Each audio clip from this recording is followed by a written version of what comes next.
مجھے کیا چاہیے؟ روٹی، مجھے روٹی چاہیے. تو ہم لوگوں کی توندیں بھری ہوئی ہیں، ہمارے پیٹ بھرے ہوئے ہیں، اس لیے اب ہمیں ہری ہری سوجتی ہے. دیکھو ٹماٹر والا پتہ ہے خوشی کی زندگی کیوں گزارتا ہے؟ اس کو کچھ زیادہ وہ ایکسپیکٹ کرتا ہی نہیں ہے، زیادہ امیدیں اس کو. اس کے بحریہ ٹاؤن کی بات کریں، وہ خراٹے لے کے سونا شروع کر دے گا. اس کو پتا ہے یار اس ٹماٹر سے میں بحریہ ٹاؤن میں کوئی پلاٹ نہیں لے سکتا. اس سے آپ بات کریں کہ امریکہ کے ویزے کی، اس کو پتا ہے ٹماٹر اس ریڑھی کی بیس پہ مجھے امریکہ کا ویزا نہیں ملے گا. اس سے جاپان کے ویزے کی بات کریں، ٹینشن نہیں لے گا. تو وجہ اس کو توقعات ہی نہیں ہے، لہذا وہ اپنی چھوٹی سی دنیا میں کیا ہے، مست. میں تو ملتا ہوں نا ٹماٹر والوں سے بھی. میں اکثر ایک بیان میں واقعہ بتاتا ہوں. ہمارے ایک دوست تو نہیں، میرا دوست بن گیا تھا وہ. میں وہ لیمن نہیں کھاتا تھا نا، یہ جو کینو مالٹے نہیں کھاتا تھا، میرا گلا خراب ہو جاتا تھا کھاتے ہی. تو مجھے ڈاکٹر نے بولا کہ یہ کھایا کرو، اس لیے گلا خراب ہو رہا ہے کہ آپ کھاتے نہیں، اس میں وٹامن سی ہے، کھاؤ گے تو نہیں ہوگا خراب. تو میں نے دے دنادن پھوڑنا شروع کر دی، اور پھر ایسے پھوڑے ہیں کہ اب تو کھاتے ہی کینو مالٹے ہوں. اور لیمن کے بغیر اب ہمارا گزارا نہیں. اس دن میں نے بیان میں دکھایا تھا نا کتنا لیمو نچوڑ کے میں نے پیا ہے. تو اب مجھے لیمو مالٹوں کی عادت پڑ گئی تھی نا. میں نے کہا کھاؤ، کیونکہ میں نے بہت عرصے چھوڑا ہوا تھا اس چکر میں کہ گلا خراب ہوتا ہے. تو ایک مالٹے والے سے میری ہو گئی دوستی. روزانہ میں جا کے نا رات کو اس کے پاس، حالانکہ رات کو کھانے کی چیز ہے نہیں ہے، دن میں کھانے کی چیز ہے، لیکن ہم رات کو بھی پھوڑ دیتے تھے. تو میں اس کے پاس جا کے کھڑا ہو جاتا، جا کے 2-4 کینو وہیں کھائے اور وہیں پیسے دیے اور پتلی گلی سے نکل لیے. تو میری ہو گئی اس سے دوستی. میں دیکھتا تھا یار یہ بندہ خوش بہت ہے.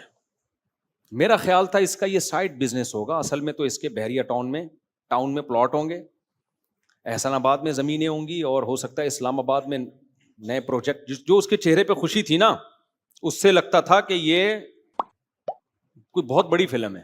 سائڈ میں ویسی تواضعاً یہ ایک ریڑی لگا رہا ہے. تو ایک دن میں نے اس سے پوچھا، میں نے کہا تمہارا اس کے علاوہ کوئی بزنس ہے؟ اس نے کہا نہیں بھائی، اور ہونا بھی نہیں چاہیے تھا کیونکہ سارا دن تو وہ ادھر ہی نظر آ رہا ہے. میں نے کہا کتنے مالٹے کینو لاتے ہو؟ کہہ رہا صبح یہ ریڑھی بھری ہوئی ہوتی ہے، شام کو خالی.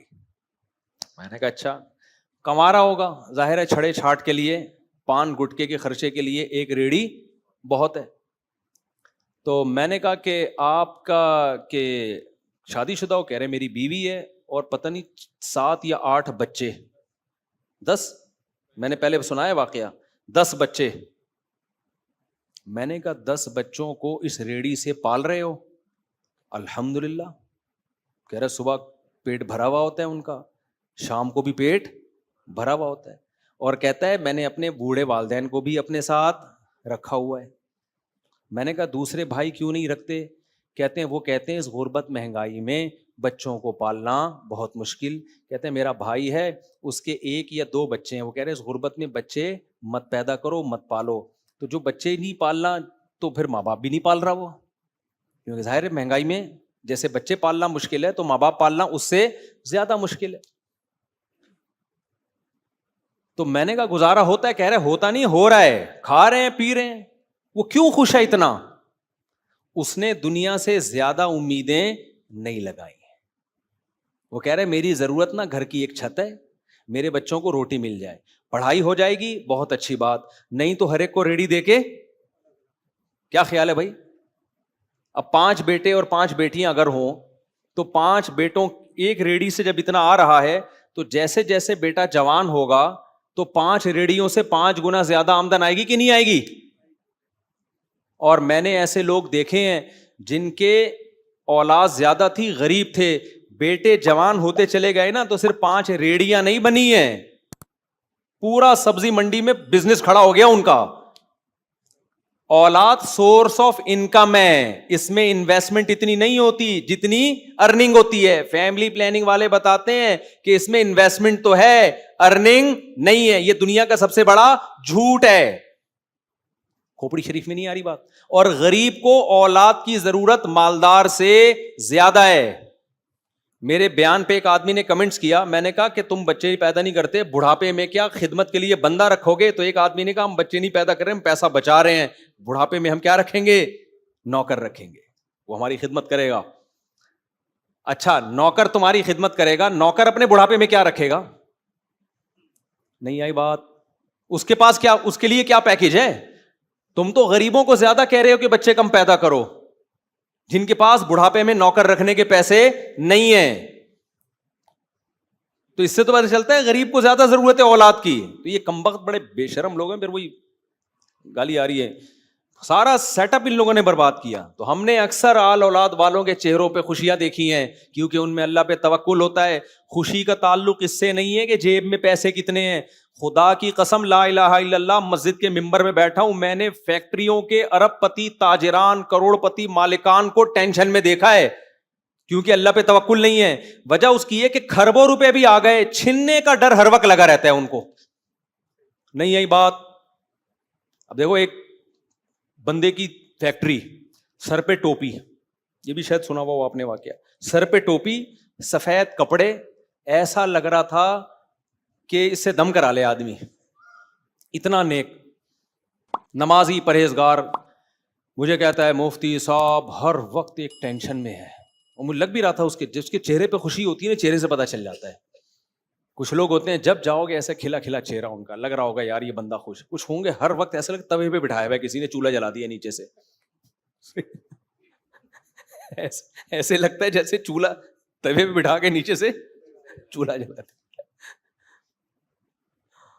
اچھا, میرے بارے میں بھی لوگ کہتے ہیں جو اتنا خوش خوش نظر آتا ہے نا, پیسہ بہت ہے. جو میرے 15-20 سال پہلے سے مجھے جانتے ہیں نا, ان کو پتا ہے کہ جب بالکل جیب میں 5 روپے بھی نہیں ہوتے تھے نا, اس سے زیادہ ہی خوش تھے ہم, اس سے کم نہیں تھے. اور خرچے ہمارے دبا کے تھے. یعنی خرچے سے مراد ذمہ داریاں 3 تو میری بہت پہلے سے ہیں, بہت پہلے سے 3 ہیں میری. اور بچے بھی بعد میں, اسپیڈ بہت کم ہوئی ہے میری. اصل میں تو یہ پوری اسپیڈ میں اسکور پورا کافی پہلے کر چکا تھا, جب پیسے ویسے نہیں تھے میرے پاس, ٹھیک ہے نا. تو اس وقت ہم زیادہ خوش تھے.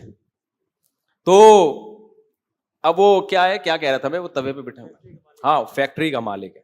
خوش رہنے کا آپ کو گر بتا رہا ہوں میں, جب تک اللہ پہ اعتماد توکل نہیں ہوگا, دنیا کو مسافر خانہ نہیں سمجھو. کسی کا باپ بھی تمہیں خوش نہیں رکھ سکتا. کچھ بھی کر لو, امریکہ جا کے بھی ٹینشن میں آؤ گے.